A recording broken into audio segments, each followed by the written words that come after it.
that Peterson said that really struck me was that the answer to the corruption of the state is the virtue of the individual. And I Yes. think that's a very important message for where we are, but it's still a partial truth. This is my sense, is that unless we can literally all become Jesus, and I don't think that's possible, Yes. there's always incentive structures that will be sufficient to warp human behavior. Yes. So it's never sufficient to only look at the cultivation of the individual. We have to look at the systems that are incentivizing behavior that's destructive.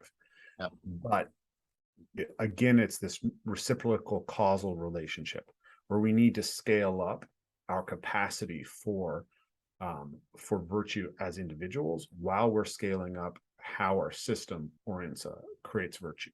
And I think that what we've done in some sense is created a system that runs really well off of virtues that were cultivated by Christianity for a long time, Yes. but no longer actually is deriving those virtues, and doesn't realize how much it's dependent on it and how fragile it is once those virtues start to disappear.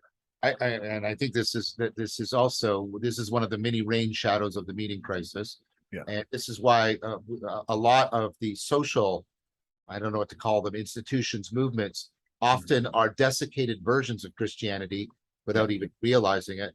I would add, I would say Christianity, but also at least Neoplatonic Christianity. Plato has Socrates and Plato have a big role in that as well. Yeah. When we think about let's say the traditional systems of virtue cultivation in the West, that's necessarily a kind of unification of Athens and Jerusalem. Yeah. I agree with that. I think because the Greeks give us the cardinal virtues, courage, wisdom, sophroson, and justice. Which right. Remember, there was 4, by the way, not just justice. There's 4. And then of course Christianity gave us faith, hope, and love, agape, and faith and hope, and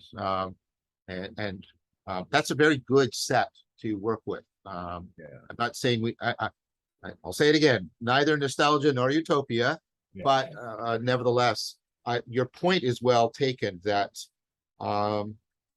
we are not doing enough to properly afford people the kind of challenging transformation that is integral to the cultivation of virtue and wisdom, while demanding from them that they aspire to a kind of moral perfection that it is out of sync with the degree to which we educate people. And then we exacerbate that by thinking that, what we need to do is indoctrinate people into sets of propositions that they assert without any question, which is not any of what you and I have been talking about, and certainly not what Return to the Source was all about. It is in some sense, it's the tyranny of the propositional again. Totally. Your virtue is measurable by your adherence to a specific set of ever-changing propositions. Yes. As opposed to intrinsic to your attunement to relationships that play out in your actual actions.